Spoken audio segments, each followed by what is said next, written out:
press record. How's it going, Mark Scott? Jason, thanks for having me, bro. How are things over there? Your weather okay? You doing okay? Colon, you get that checked because if you don't, you know there's going to be a problem. The last thing you need is a problem in that area. If you know what I'm talking about. Yeah, everything's cool, man. And Talk to me. What's happening, Jason? what's happening? You know, the good old technologies of Skype and all that. Don't you love it yourself? No, I'm telling you what, 21st century, I truly believe that the demands of people far exceed the capability of what electronics can actually do. We put such demand on what we got going on out there, and I think they're just dying to keep up with what we're trying to do with it. You're right. Humans are ridiculous. How's it going in the world of music, Mark? I got to tell you, I've been busy. That's a good problem. That's really a good problem. More recently, everybody in Trixter is doing some ancillary project stuff, and I was the last guy to actually do anything. Pete had a couple of bands he's playing with around the Arizona area. Steve's off playing in different things. PJ's got his projects, and I looked at myself in the mirror one day and said, well, what the hell am I doing? So I said, I got to get something cooking. And Pete and I were working on this video game, something called the Monkey King. It's the biggest movie out of China. And they're making a video game. They asked us to do special effects sounds on it. So we were working in the studio one day. And I got to tell you, when you're working on special effects and you're trying to be creative with sounds and you're making punches and laser beams and people falling off buildings and stuff like that, your creative juices get stretched to their limits. So he says, all right, look, I'm all burnt out, Gus. Why don't you get that trumpet out of the back of your car and let's put up a couple mics and see what it's going to sound like. And I was like, okay. It really wasn't much on my mind, but he thought he'd get a little creative. So let's go do it. So he puts up a couple of mics and I'm blowing the horn for about 15 minutes. I come on, let's listen to this thing. Let's see what we got here. And you know what? After a good 2-minute mix, I was knocked out. It was so what we came up with sound-wise, barely trying, was very impressive. And I can't tell you, it spurred a little idea. I said, well, what can I do with this? I'm really not the best singer. Maybe this could be my voice, you know? So I started thinking immediately of Kenny G. Kenny G is I'm a big fan of his. Got the opportunity to meet him 25 years ago, and he's such an inspiration. I mean, the guy's a god.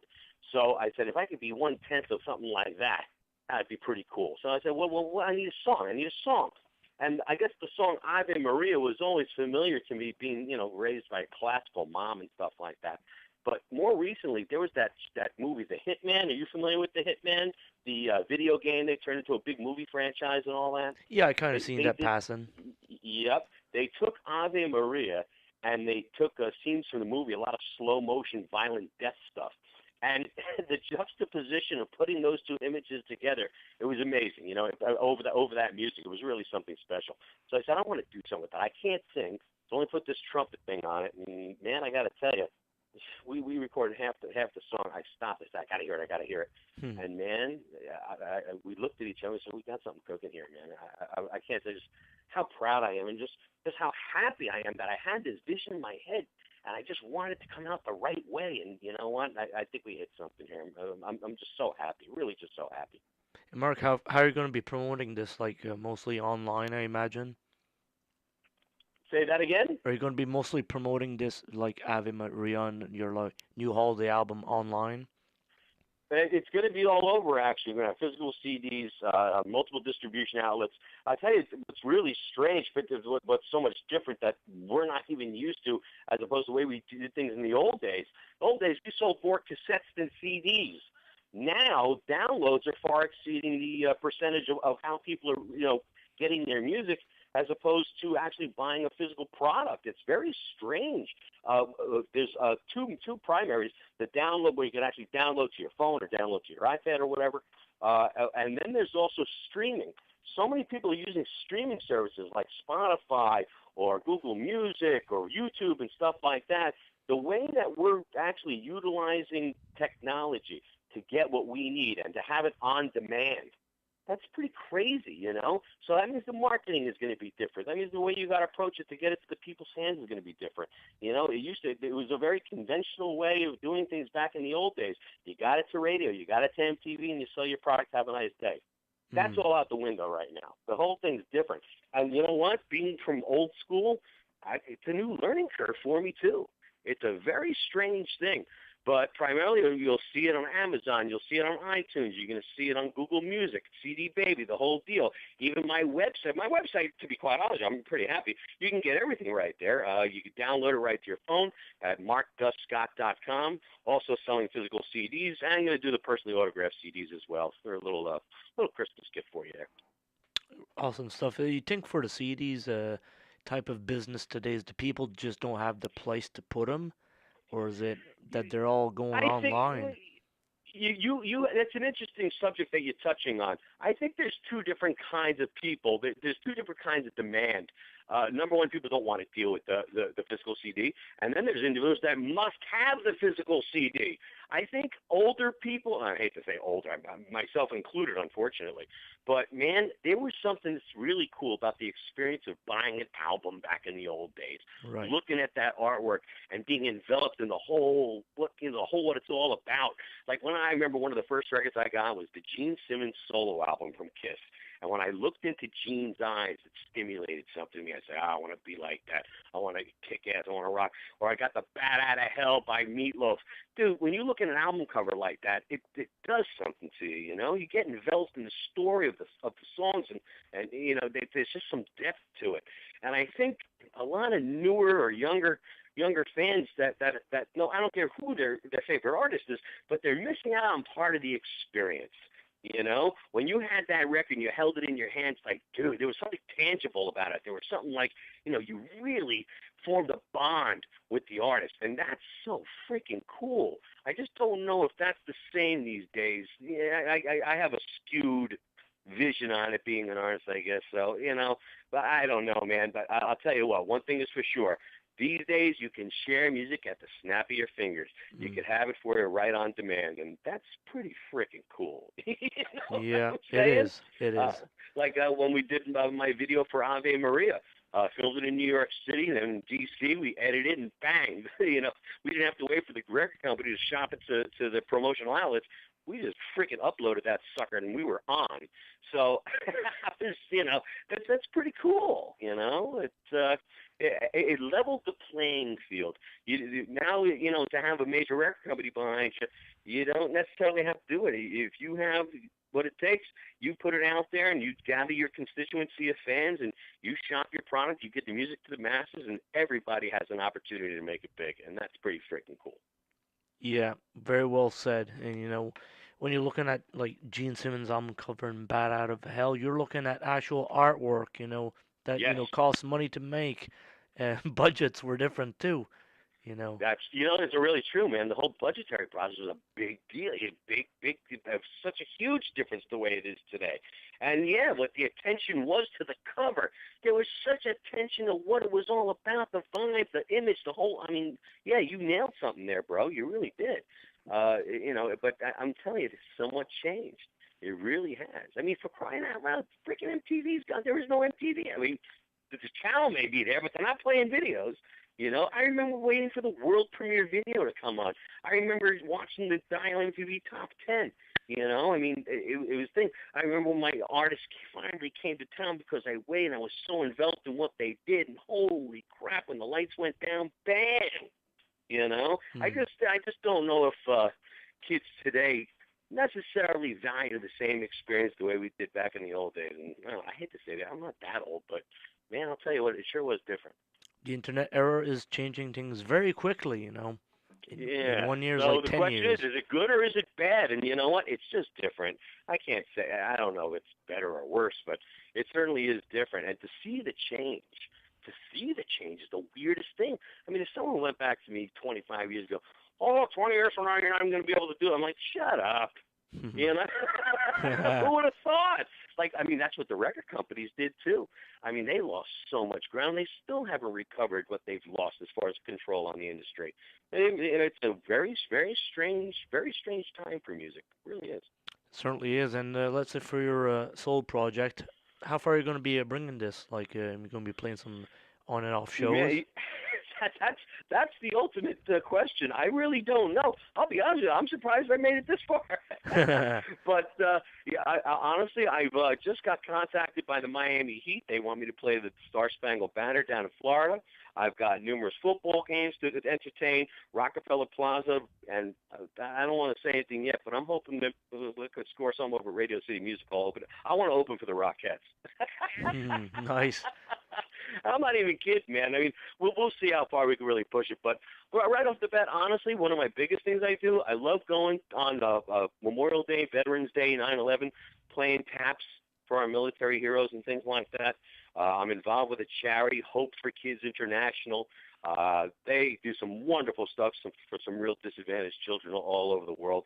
And to do some work with them, and to bring it as far as I can and create awareness for some real worthy causes. That's what makes this project really come alive. It's not just the music; it's shedding some light on something that really needs some attention. And you know what? I can't tell you how good it makes me feel just to do it. It's freaking awesome. From Trixter to this, it's great.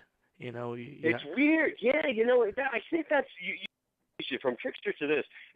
Who would have thought? I You're mean, right. I didn't. Yeah, I mean, even when I did Ave Maria, I didn't think I was going to do a Christmas album. The way it came around, I was with Pete. Ave Maria came out great. So he looks at me and says, okay, what are you going to do with it? And I'm like, I didn't have a good answer. I really don't know. I said, when I spell one song, I put out an album. I said, by the time I get all my music together and all this crap, it'll be Christmas. So that's how it started. You know what Yeah. I mean? So then we looked at this, aha, Christmas record. So I really did just because the timing. So by the time I get my act together, shoot, it's Christmas time. So let's make a Christmas record. There we go. And I got to tell you, Pete Lauren, the singer from Trixter, I did all the recording at his studio, and I can't tell you how much I really appreciate his help.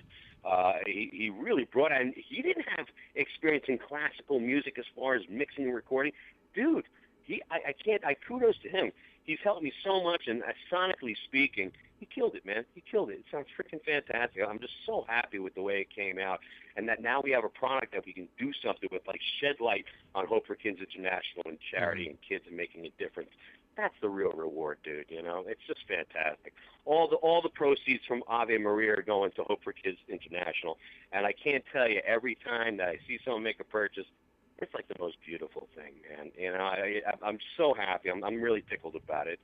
I guess maybe when you're younger, you don't think about things like that. But man, every time I see something, it's like wow, to be part of that catalyst to make change, that gets me off, man. That's pretty freaking cool. That is very good. And when you look at the future from now, you'll have Bing Crosby and then Mark Gus Scott, in the same category. Now you're stroking me, bro. Come on. Oh my God! Can you imagine seeing that on a marquee? That would be pretty cool. Bing Crosby and special guest Mark Scott. Well, Bing Crosby has the top-selling Christmas album of all time. I believe you are correct, sir. Yes. Oh my God, you're so funny. You Yeah. are so funny. But it Oh. it is stuff that we can always smile about, and makes good conversational piece.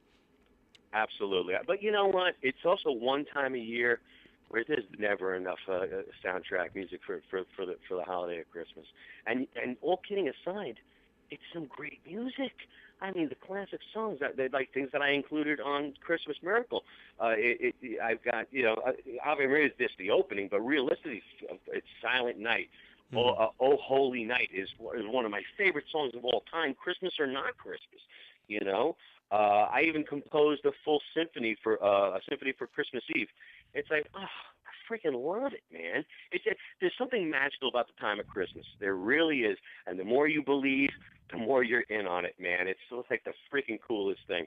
So the idea of playing in New York around Christmas time and doing something good for some people that really are deserving, that just wraps it up for me. I'm in. I'm just so in. So, Mark, let's say when you go to the studio, how long did it take you to start and to finish? To have actually something you can say is a product. Yeah, that's a good question. We did it irregularly because we did it around other schedules of stuff. But I got to tell you, when we worked, we just knocked stuff out. So I remember Ave Maria, the backing track probably took Yeah, when I say a day, I don't mean 24 hours. Just like one session. We'd roll around out of lunch, and we get to the studio. And, all right, let's set up some like, So I would say that every song, let's say, took 2 sessions to knock out. There was maybe the drummer boy took 3. So it didn't take that long as far as total hours. But like we would work for 2, 3 days, and then we'd take a week off. Hmm.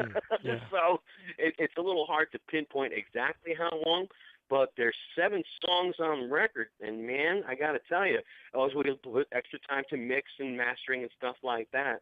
But I think we knocked it out inside of 3 months. And again, that's not working full time on it. So we did it at a real relaxed pace, and I did a lot of pre-production. So when I went into the studio, I didn't screw around very much. I knew exactly what I was looking for. All my harmonies were set. All my orchestrations were set. We did very little experimentation. Very little experimentation. Hmm. I had a pretty clear idea what I wanted to sound like, and little sounds here and there. But overall, you're talking regular. It's real orchestral music, except for one song, "Little Drummer Boy." I kicked that one in the ass a little bit. It's kind of like a dance tune meets heavy metal. There's some real rocking guitar. Pete actually played guitar on that one, and dude, that sucker rocks. That's a rocking tune. So if you're not so much on the lighter side of Christmas, you want something that kicks you in the pants, "Little Drummer Boy." You can even hear a sample at my website, markguscott.com. You can hear a bunch of free samples. Just click on the record, and it'll play for you. You get an idea what I'm talking about. But there's a wide array of some stuff on there that's going on. It's not just one style. But one thing is for sure, I don't even just want people to buy it. I want people just to hear it. So go to the website, listen to 30 seconds. Listen to 30 seconds of something that's going on there, and I think you're going to hear something special. That's all I can say.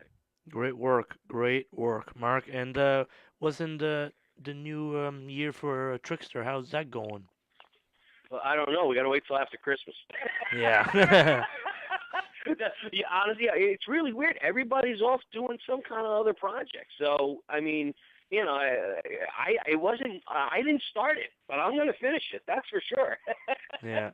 So, and you know what? It's healthy. I got to tell you, one of the greatest things that has ever happened for us to hit it the first time, to be on MTV, and to have the success that we had. God bless. I mean, what an amazing thing. The fact that we get to do it again 20 years later, holy crap. Do you know how many people we played with in the past 9 years? I mean, Ted Nugent, Cinderella, Scorpions, Bret Michaels, Poison, the band Boston. I can't even think of everybody, man. I mean, holy crap! We played some huge festivals. We've had so much fun. We've made family members out of these guys that we've known for 20 some odd years. What an amazing gift that we've been granted to do this all over again, and that people still want to come to the show. Are you kidding me? We're playing at crowds of 20,000 people. Holy crap! That's I mean, things awesome. like the M3 Rock Festival. We're playing things like Rockfest in Cadott, Wisconsin, Three Rivers, Montana. I mean, oh my God, all over the country. All over the country. It's just freaking crazy. We went to England last year. We did what do they call it? Rockingham. We headlined the Rockingham Festival, tore the place down. Sold out, tore it down, dude. Confetti cannons and everything. I mean, oh my God. To go overseas and have that kind of impact, well, I can't tell you what a gift, man. So amazing, so amazing. We also did Lima, Peru. Holy Wow. cow! The biggest promoter in Peru brought us out there, Patricio. Oh my God, he had like the world record attendance for a Bon Jovi show out there. He brought us out. We had the best time. Holy crap! So we also did Italy. Oh my God, the Frontiers Rock Festival, huge. Hmm. Killed it, man. Killed it. So, I mean, just the fun aspect and the fact that people still want to come out to the show. Oh my God, what a gift! I can't tell you how lucky, just how freaking lucky we are, and how much we truly value it. Really, something special, man. Well, that is all good stuff, man. Wow. And yeah, Mark, you keep up the great work, and look forward to seeing this release. And Jason, I can't tell you how much I appreciate it, bro. Dude, you carry the torch. Without guys like you, there wouldn't be no guys like me. So thank you for your support. And shouting out to my sweetheart, the rock star. I love her. And, man, anybody, don't buy my record. I'm going to be the first guy that ever said this. Don't buy my record. Go to my website and listen to it for free. I want you to like it. I really hope you do. It's markuscott.com. I can't tell you how much I appreciate the time, Jason. Hey, you're very welcome, and talk to you again in the future, my friend. Thank you, Jason. I love you, brother. Thank you. You as well. Good night.